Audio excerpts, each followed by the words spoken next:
Brothers and sisters, perhaps today would be a nice day if you get an opportunity to just sit back and observe the behavior of little children.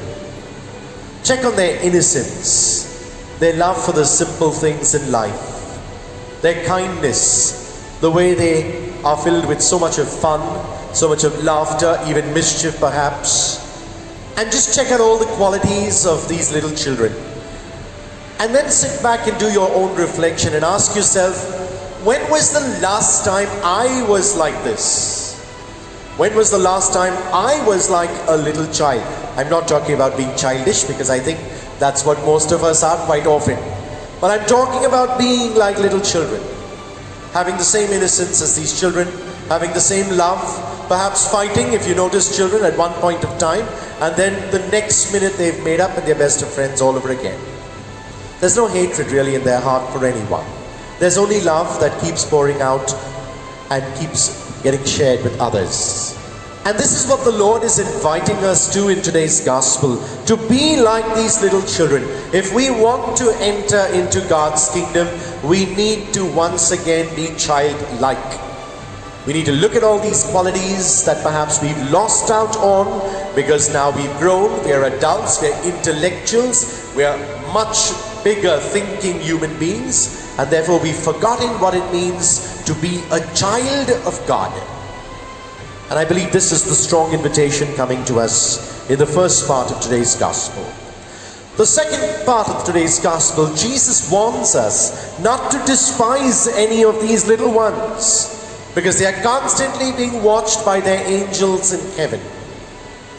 Now he's not only referring to the small children, but he's referring to all of us, because we are all children of God. And therefore we shouldn't have hatred towards one another.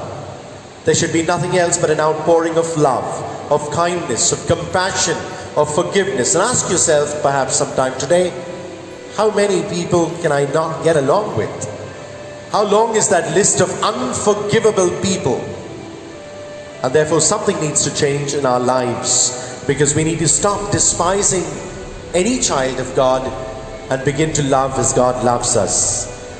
And the last part of our gospel today talks about a man with 100 sheep, one going astray, how he will leave the 99, go in search of the one, and there is so much more rejoicing because he has found that one than in the 99.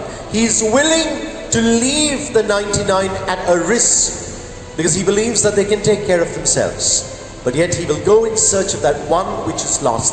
And I believe in today's gospel, that one which is lost could be you, it could be me. And God is constantly in search of us. He's seeking us out. And when he finds us and we can return back to the rest of the fold, how happy he will be and how much more rejoicing there will be. Human as we are, my dear brothers and sisters, because we sin, because we fall short of the love of God, we will go astray. No doubt about that. Let's not really sulk about that. It's a possibility because we're all human beings. But I believe the Lord constantly sends us opportunities to once again be childlike, to return to that innocence, to turn away from our sinful ways and to return back to God's love.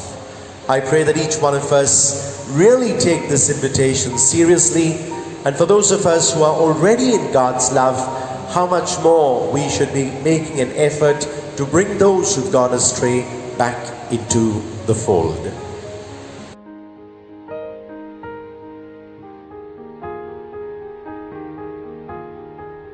God bless, and do have a Jesus-filled day.